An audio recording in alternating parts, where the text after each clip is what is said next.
The signal came on a quiet night, when most of Earth was asleep. It slipped through the cold silence of space, like a whisper no one expected.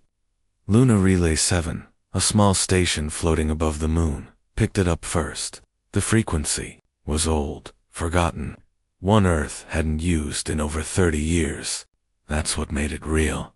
No fake message, no trick, just a voice, broken and tired, speaking from the edge of the universe. This is Captain Rin Varek, UNS 9th Fleet. We are beyond the Oort cloud. We found them. They are not what we thought. Earth Command, if you can hear this, do not follow. Do not send more. We tried to talk. We tried to stand. We are gone now. But you must know they were listening long before we spoke. Then, nothing. Just static. No warning. No battle cry. No final scream. Just those words, hanging in the dark. Back on Earth, the message spread fast. Not through news channels or social feeds. Those were shut down by order of the Global Senate. Instead, it spread in whispers, in dark rooms, in the quiet moments, between parents tucking in their children. People felt it a chill, not from cold, but from knowing. Something had gone terribly wrong in the heart of Neo-Atlantis. A domed city rising from the ocean. General Tanis Cole stood alone in the war room. Rain tapped on the glass above like fingers trying to get in. His face was hard, his jaw tight. He had sent the 9th Fleet. He had given the order. Make contact. Bring our people home. Now, they were gone. All 40,000 of them vanished. Not destroyed, not captured, gone. He played the message again and again. Each time, the voice sounded weaker, as if the captain was fading even as he spoke. Tanis wasn't a man who showed fear. He had fought in the Mars uprising. He had stared down rebel leaders with a pistol in his hand and never blinked. But now, standing in the dim light, he felt something new. Not fear, doubt. What had they sent their people into? The Zyran had never attacked, never spoken, never even shown themselves. They lived in the empty spaces between stars, where light bends and time slows. Ships that flew too close disappeared. Not blown up, not damaged, just erased, like a word wiped from a page. First, it was probes. Then, a research station. Then, 3 diplomatic ships, each carrying Earth's best minds, people who believed peace could be spoken into existence. All gone. No bodies, no wreckage, only silence. And now a whole fleet. The Senate met in secret. Lights low, faces tense. Some wanted to run, some wanted to fight. Tanis stood and said only this: they broke the treaty. They took our people. We don't beg, we don't hide. We send one message. Final, clear. If they don't answer, we answer for them. On every screen, in every city. The words flashed like lightning. Return our people. Cease all movement toward Sol system, or face consequences.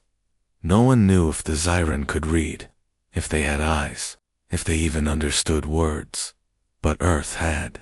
Spoken now, they would wait and hope. But deep down, in the quiet corners of the world, people didn't feel hope. They felt guilt. Because the truth was, Earth had never tried to understand the Zyran. They saw them as a threat, a mystery to be solved, a wall to be broken, never as something different. Something that might not want war, might not want anything. Dr. Ilya Moss, the woman who had designed the first contact signal, sat in her small apartment, staring at a photo of her sister, one of the missing diplomats. She whispered, "We didn't come in peace. We came in pride." Outside, the rain fell harder. Somewhere, in the cold dark, beyond the edge of the solar system, something listened. It had heard the ultimatum, and it understood. Not the words, but the anger behind them, the fear, the need to be strongest, and so, it made its choice, not to fight, not to flee, but to remember, because the Zyran did not destroy, they saved.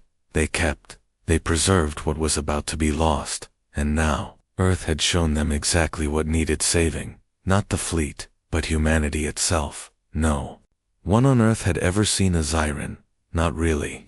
There were no pictures, no faces, no ships with wings or guns. The Zyran didn't live like other beings.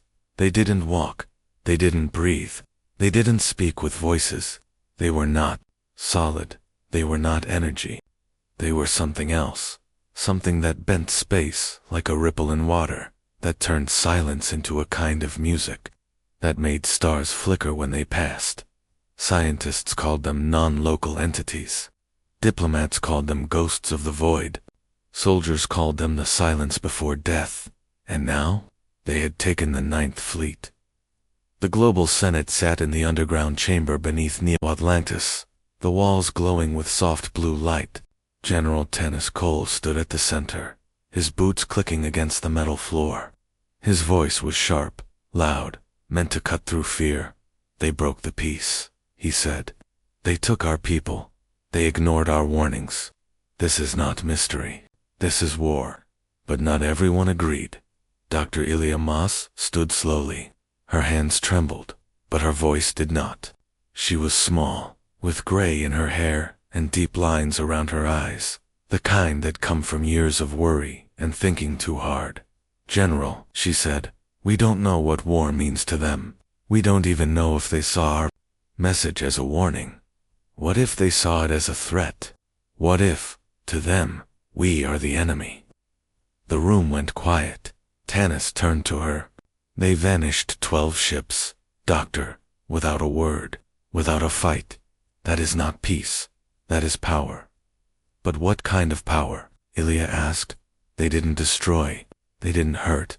They just removed, like taking a sick animal from the herd, like saving it before the storm.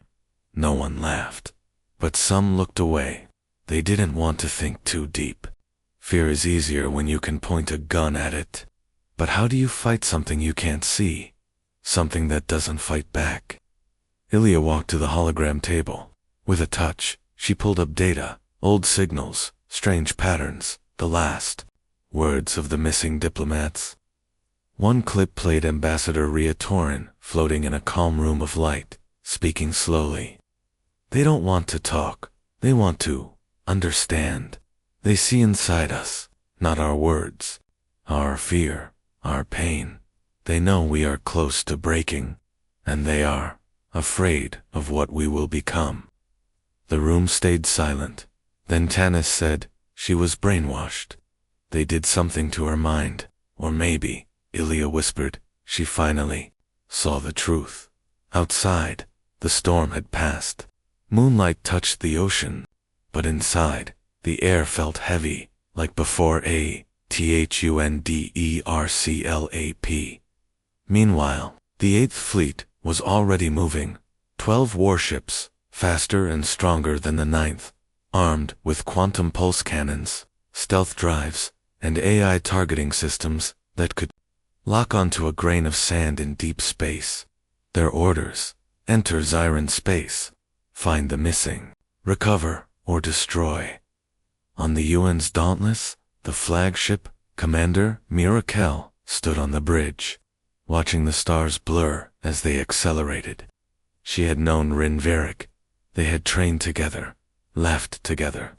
Once, on Mars, they had shared a bottle of Earth whiskey and talked about what they'd do if they ever met aliens. I hope they're kind, Varric had said, not because they're weak, but because they don't need to be cruel. Now, he was gone. Mira looked at her crew, young faces, tired eyes. Ensign Dane, fresh from training. Lieutenant Cora, who had lost her brother in the first missing probe. They all believed they were going to war, but Mira wasn't so sure. She opened a private channel to Earth. Dr. Moss, she said, voice low. I need to know what if we're wrong. What if we go in guns blazing and become exactly what they were afraid of? There was a long pause. Then Ilya's voice came through, soft but strong. Then we won't be saving anyone. We'll be proving them right. Mira closed her eyes. She thought of Earth, the green fields, the crowded cities, children laughing, people helping each other after storms, after wars, after loss. That was humanity too. Not just pride, not just anger, but love. And maybe, just maybe, that was the only thing the Zyren were waiting to see. She opened her eyes and gave a new order. No weapons, no aggressive signals. We go in quiet. We go in peace. And if they listen, we show them who we really are. The crew looked at her, confused, but no one argued, because in that moment, they didn't feel like soldiers. They felt like hope, and far, far away, in the dark between stars, something stirred, not in anger, not in fear, but in curiosity. For the first time in centuries, it leaned closer. The Eighth Fleet crossed the edge of the solar system like shadows slipping through a crack. No loud engines, no flashing lights, just silent ships, moving slow, like visitors at a grave. The stars ahead didn't shine the same. They flickered, twinkled like they were breathing. Space itself felt wrong, bent, stretched, as if the rules had changed. On the bridge of the UN's Dauntless, Commander Myra Kell stood with her hands behind her back. Her face was calm, but her heart beat fast. She knew what was coming. The others didn't, not really. They had read reports, seen videos, but no one could feel the Zyren until they were here, and then it happened. The Vigil, a scout ship 2 kilometers ahead, vanished, not with a flash, not with a sound. 1 second, it was there on radar. The next, gone. Like it had never existed. Contact lost, whispered Ensign Dane, eyes wide, fingers frozen over his console. No explosion, no signal, just gone. Silence fell over the bridge. No one moved. No one breathed. Then, from the science station, Lieutenant Cora spoke, her voice shaking. Gravimetric collapse. The space around it unraveled, like paper burning from the inside. Myra closed her eyes. She had feared this. The Zyren weren't attacking. They were removing, erasing. Not out of anger, but like a doctor taking a sick limb, before the poison spreads. She opened her eyes. Hold formation. No weapons, no sudden moves. We're not here to fight. We're here to understand. But Earth had other plans. A new message flashed in red on every screen. Eighth Fleet, engage at will. Destroy hostile entity. The crew looked at Mira. Even Cora looked unsure. Destroy. How do you destroy something you can't see? Something that doesn't fight back? Mira stood still. She thought of Rinvarek's last words. We tried to stand. We are gone now. He had stood. He had shown strength, and it had cost him everything.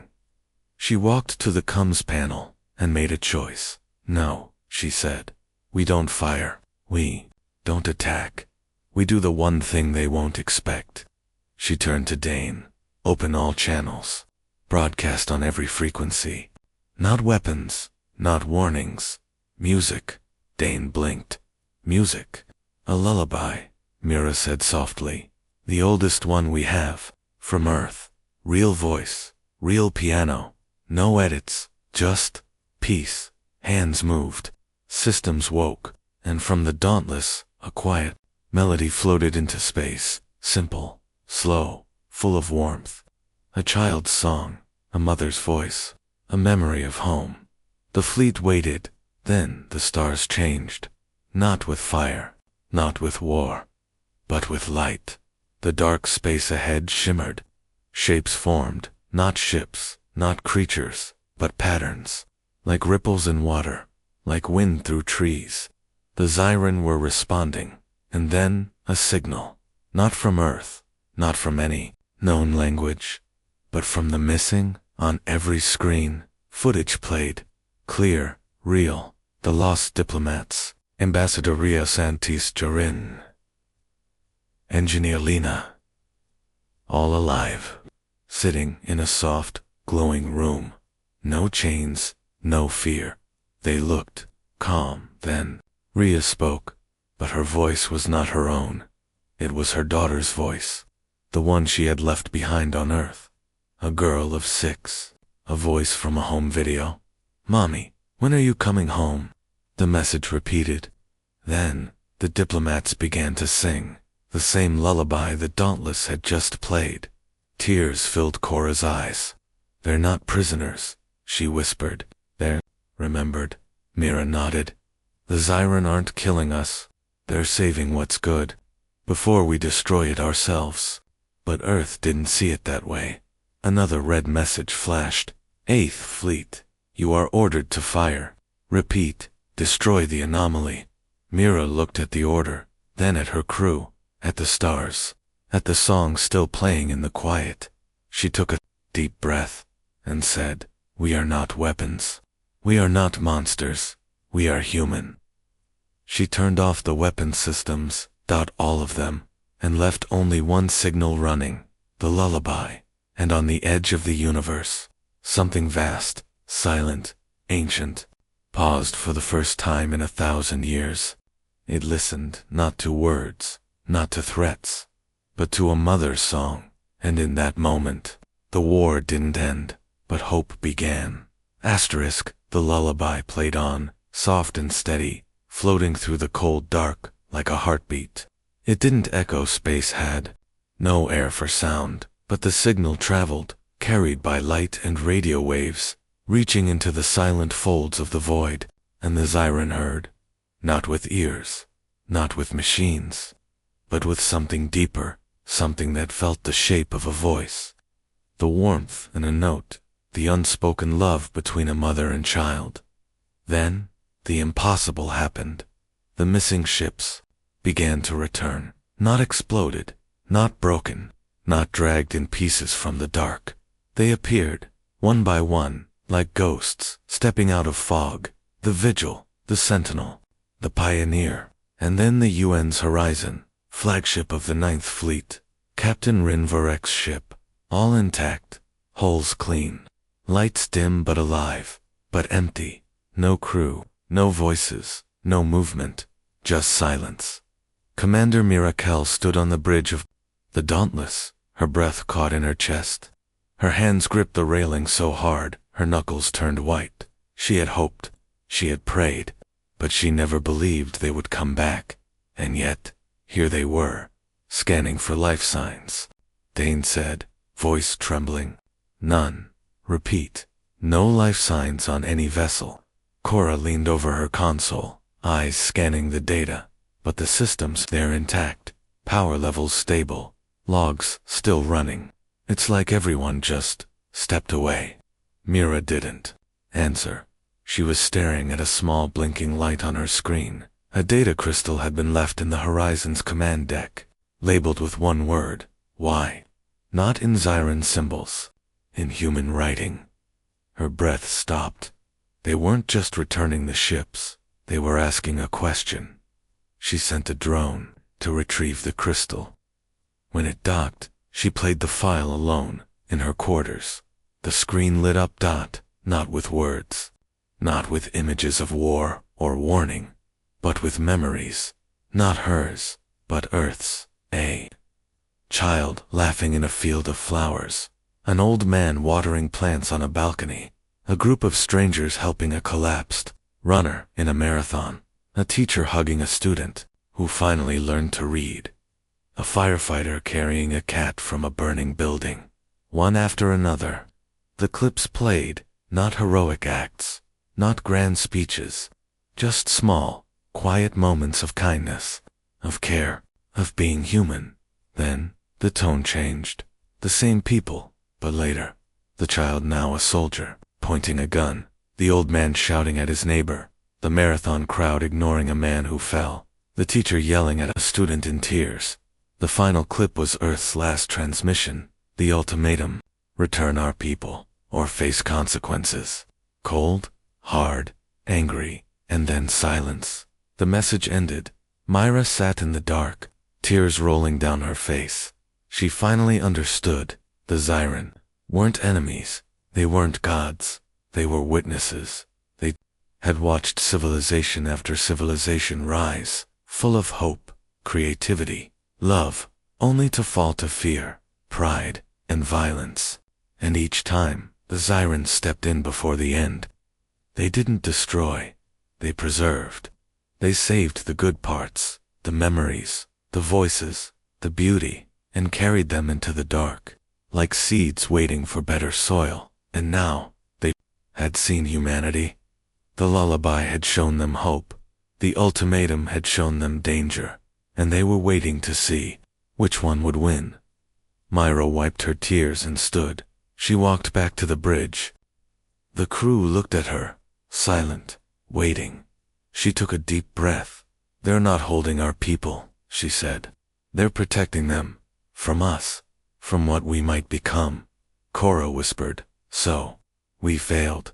"No," Mira said. "We're still here. We're still choosing. And as long as we can still choose kindness, we're not lost." She turned to the comms panel. "Open a channel, not to Earth Command, to everyone, every ship, every station, every home on Earth." The system beeped live. She didn't speak. At first, then, softly, she said, "This is Commander Mirakel of the UN's Dauntless. The Ninth Fleet is gone. Our people are not dead.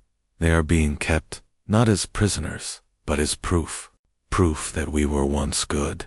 That we once loved, helped, dreamed." She paused. "And now, they're asking us, will you be that again? No music, no signal, no weapon, just her voice, and far, far away, in the silent space between stars." The Xyran listened, not for threats, not for power, but for the sound of a human heart, choosing to be kind. Back on Earth, the message from Commander Mirakel played in every city, on every screen, in every home. It wasn't sent by the government. It wasn't approved. It was leaked spread by a young tech worker in Neo-Atlantis who had lost her brother on the horizon. She heard Mira's voice, raw and real, and she couldn't stay silent.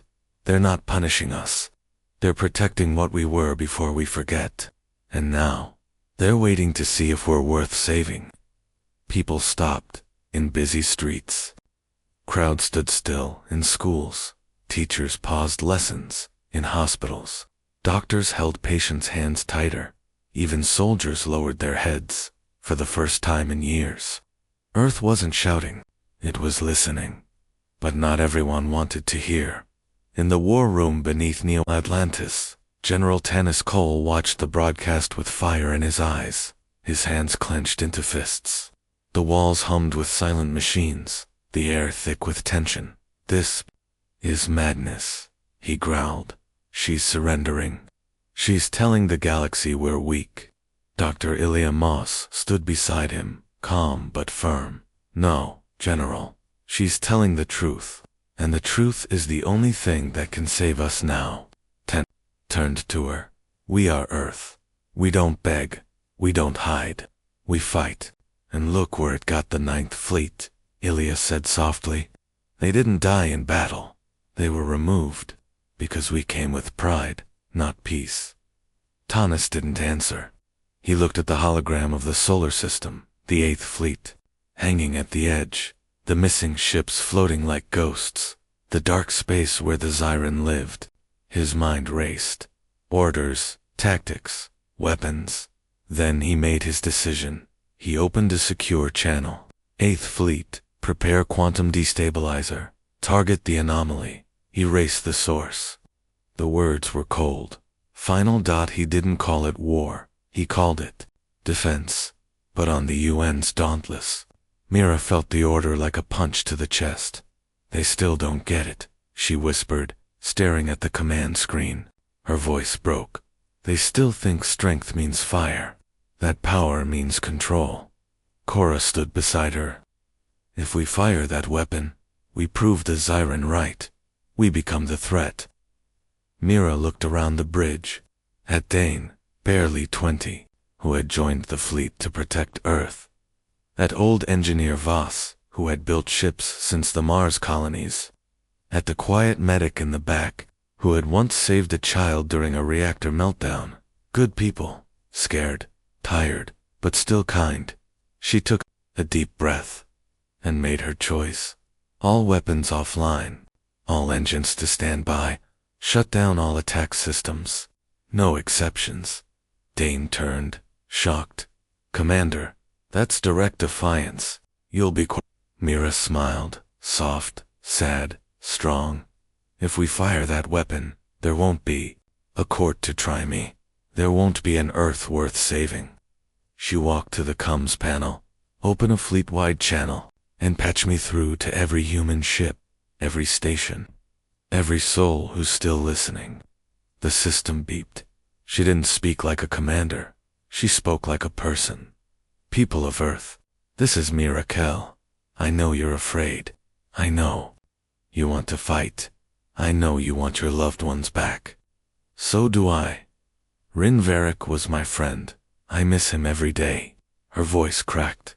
But if we fire that weapon, we lose them forever. Because the Zyran don't fear bombs.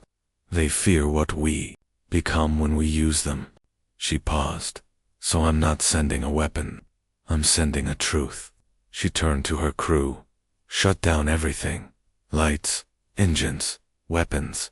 Silence all signals, except one. Dane asked, what do we send? Mira looked at her crew, not as soldiers, not as tools, but as people.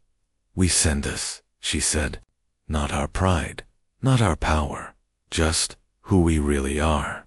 And so, from the Dauntless, a new signal began. No music, no words, no threat, just a live feed. The bridge. Dimly lit. Mira sitting beside Cora, holding her hand. Dane laughing at a joke from Engineer Voss. The medic humming a tune while checking systems. A photo of a child taped to a console. Someone sharing food. Someone wiping tears. Real, quiet, human, and in that moment, the Dauntless wasn't a warship. It was a home, far away. In the silent dark, the Zyran watched. They had seen empires burn. They had felt the cold end of 1,000 civilizations. They had carried the memories of lost worlds like sacred dust. But this was different. Not perfect, not powerful, but trying. And in that small, fragile signal, in the laughter, the tears, the quiet care, they saw something they had almost forgotten. Hope, not as a weapon, not as a lie, but as a choice. And for the first time, they hesitated. Not to take, but to believe. The silence after the broadcast was deeper than space itself. On the UNS Dauntless, no one spoke. The crew sat in the dim light of the bridge, hearts beating slow, eyes on the main screen. The live feed still ran a quiet image of humans just being. Cora sipping warm tea, Dane sketching on a notepad, Engineer Voss humming an old Earth tune. Nothing grand, nothing heroic, just life. Simple, real, fragile, and somewhere, in the vast dark beyond the stars, the Zyran watched. Then, it began. Not with sound, not with light, but with change. The twisted space around the fleet, the strange warping that had swallowed. Ship's hull started to unbend, like a hand slowly opening. The flickering stars grew steady. The air inside the Dauntless felt lighter, as if a weight had been lifted. And then one by one, the missing crew members appeared, not on ships, not in uniforms, but in memory, on every screen, in every cabin, in the quiet corners of the fleet. A soft glow formed, and from it, figures stepped, not solid, not quite real, but felt. Captain Rin Varric stood on the observation deck, smiling at the stars. Ambassador Rio whispered her daughter's name. Scientist Joran laughed at a joke only he could hear. They weren't alive, but they weren't gone. They were remembered, and the Zyran had returned them, not as bodies, but as truths.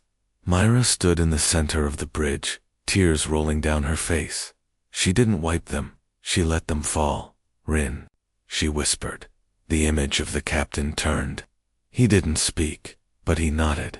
And in that nod, she saw everything, their training days, their jokes, their fears. The way he always carried 2 photos in his pocket, one of Earth, one of his. Then, from deep space, came a signal. Not words, not sound, a vision. It played across every screen, in every mind. Earth, not as it was, but as it could be. Green cities, rising from old ruins. Children playing in clean rivers. Scientists working, with alien delegates, not soldiers. Farms feeding millions without war. No flags, no borders, just people, helping, building, laughing. A future where humanity had chosen kindness over fear, and beside it, another vision, the same, Earth, but burning cities, in ash, oceans boiling, children hiding in dark tunnels, the quantum destabilizer fired, the Zyron destroyed, and then silence. No life, no music, no lullabies, just dust. The message was clear. This is what you are. This is what you could become. Choose, back on Earth. The vision played too, in homes, in schools. In the war room, General Tanis Cole stood frozen, his face pale. He saw it, the world he thought he was protecting, turned to nothing. He saw his daughter, not laughing, but screaming in a ruined street. He saw the medal he wore, hero of Mars, buried under rubble, and he broke, not with anger, with sorrow. He fell into his chair, hands over his face. They weren't the enemy, he whispered. We were. Dr. Ilya Moss stood beside him, tears in her eyes. No, not enemies, not us, just lost. And now we have a chance to be found. In that moment, something shifted. Not just in space, but in humanity, on the Dauntless. Mira took a deep breath. She opened a channel, not just to the fleet, but to Earth. This is Commander Mira Kell. The 9th Fleet is gone, but their spirit is here. The Zyron didn't take them. They honored them. They saw the good in us, the love, the care, the quiet courage, and they kept it safe. She looked at the image of Rin, still glowing on the screen, and now, they're asking us to earn it back. She paused. We don't need weapons. We don't need fleets. We need to remember who we are, who we can be. And then, from the dark, came one final gift. A single data crystal, floating toward the Dauntless on a beam of soft light. Inside it, not a weapon, not a warning, but a song. Not human, not machine, but new. A melody made of starlight and silence, of loss and hope, of two species, not fighting, but listening. Mira played it once. The crew closed their eyes, and for the first time in history, humanity didn't answer with fire, it answered with a lullaby, and far away.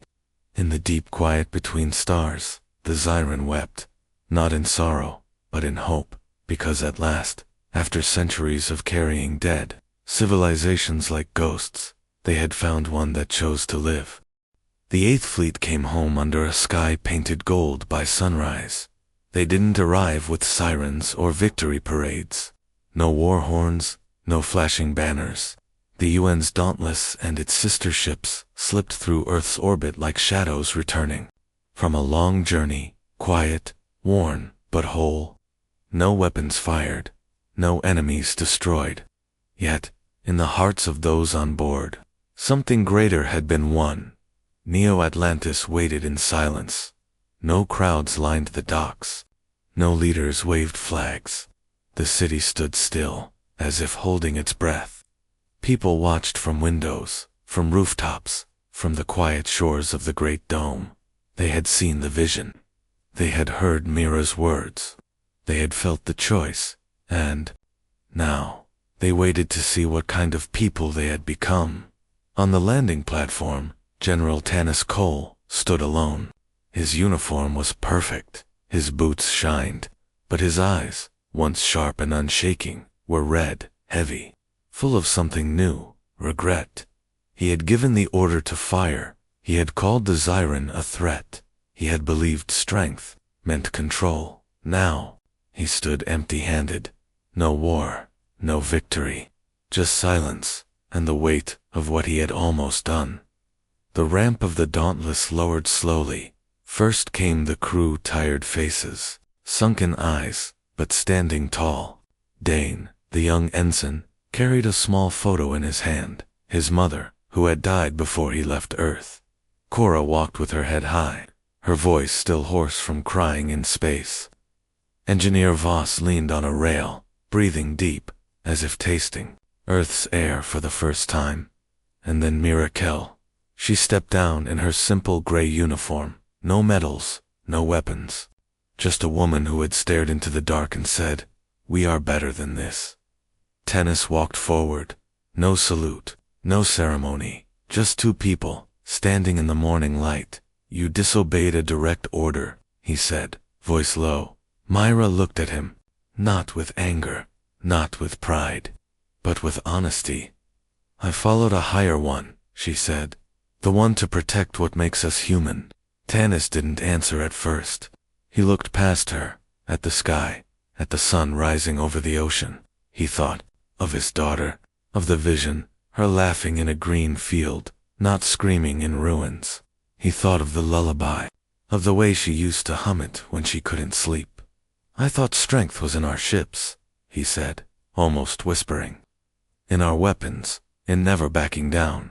Mira stepped closer. "Strength is knowing when to stop, when to listen, when to say, 'We were wrong.'" A long silence. Then, Tanis did something no one expected. He took off his commander's badge, gold, marked with the symbol of Earth's military, and held it in his palm. "I was wrong," he said, "and, because of that, I almost ended us." He didn't hand it to her. He placed it on the ground, and walked away. No words, no drama, just a man, carrying his shame, choosing to change. That night, Mira stood on a balcony, overlooking the city. The lights blinked like stars. Music played softly in the distance, not war songs, but old Earth melodies. A child laughed. A couple danced in the square. Dr. Ilya Moss joined her, holding 2 cups of tea. "They're calling you a hero," Ilya said. Mira shook her head. "No, I just refuse to forget who we are." Ilya smiled. "Maybe that's the bravest thing of all." Inside the city, something new began. Schools taught not just science and war history, but peace, empathy, the cost of fear. Art flourished, paintings of stars, songs about silence, plays about listening. Even the military changed, not disbanded, but redefined. Now, their first rule: do no harm unless no other path exists. And every year, on the same date, a single message was sent into deep space. Not a weapon, not a demand, just 3 words, spoken by a different person each time. "We're still trying." And far away, in the quiet between stars, the Zyran listened, not for threats, not for power, but for proof that kindness could survive, that love could last, that humanity, fragile, flawed, beautiful, was worth saving, because in the end, it wasn't strength that saved them. It was the courage to say, "We were wrong," and the hope to do better. Years passed, not in silence, but in song. Earth changed slowly, quietly, like a garden growing after fire. The war machines were not destroyed. They were repurposed. Weapons factories built solar farms. Battle drones delivered medicine to remote islands. The great warships of the fleet still flew, but not to fight. They explored, they helped, they listened, and every year, on the anniversary of the 9th Fleet's disappearance, the people of Earth gathered, not in anger, not in fear, but in memory, in Neo-Atlantis, beneath the glass dome where the ocean met the sky. A simple ceremony took place. No speeches, no medals, just a single microphone placed in the center of a quiet square. And one by one, people came, a child, a teacher, a farmer, a doctor, and spoke 3 words into the stars. "We're still trying." Sometimes their voices shook, sometimes they cried, sometimes they smiled, but they always spoke, because they remembered. They remembered the XYR on the silence, the lullaby, the choice, And they knew it wasn't over. It would never be over. Being human wasn't about winning, it was about continuing. One morning, on a small hill outside the city, an old woman sat with a blanket over her knees. Her hair was white, her hands trembled, but her eyes were clear. It was Myra Kell. She watched the sunrise, just like she had on the Dauntless. Beside her, a small radio played soft music, Earth songs, alien harmonies. The new lullaby, the siren, had sent a boy, no older than 10, walked up, holding a flower. "Are you really the one who stopped the war?" he asked. Mira smiled. "I didn't stop a war. I just said no to one." He sat beside her. "Do you think they're still out there? The siren?" She looked at the sky. "Yes, and they're watching, not to punish us, but to hope for us." The boy thought for a moment. "What if we mess up again?" Mira placed a hand on his shoulder. "Then we say we're sorry, and we try again. That's what being human means." He nodded, then leaned his head on her arm. Above them, a small ship passed, not military, not commercial, a peace vessel, carrying doctors to a distant moon colony. It left no trail of fire, only a soft hum, like a breath. That night, the annual message was sent. This time, it was spoken by a girl from Mars, the first child born on the red planet after the peace. Her voice was small, clear, full of wonder. "We're still trying, and far, far away, beyond the edge of known space, where stars grow thin and time slows." The siren listened. They did not speak. They did not move. But in the quiet folds of their being, something shifted. A signal pulsed, not loud, not fast, but deep. It carried no words, no warnings, no demands, just one image. Earth, not as it was, not as it could be, but as it is. Flawed, fragile, fighting, feeling, and around it, a ring of light formed, not a weapon, not a wall, but a circle, a sign, a promise. The siren had not joined humanity, but they were no longer waiting for its end. They were guarding its chance. Back on Earth, Mira stood on her balcony, feeling the wind on her face. Dr. Ilya Moss joined her, holding a data pad. "They did it," Ilya whispered. "The deep space sensors picked it up. The siren. They've formed a quiet zone around our solar system. No ships lost, no signals broken. They're protecting us." Mira didn't cheer. She didn't cry. She just smiled and looked up at the stars, because she knew this was not victory. This was responsibility, the kind that comes when someone believes in you, even when you don't believe in yourself. Years later, when Myra was gone, and new generations walked the earth, they still told her story, not as legend, not as myth, but as reminder. And every night, before children went to sleep, parents whispered the same two words, not from Earth, not from any old book, but from the final line of Mira's last message: "Keep trying." And the universe, vast, cold, endless, leaned a little closer, because in all the galaxies, in all the stars, in all the silence, there was only one species that kept saying, "We're sorry. We'll do better. We're still here." And that species, fragile, loud, messy, kind, had finally taught the cosmos something it had never known, that the greatest power in the universe is not strength, but the courage to grow.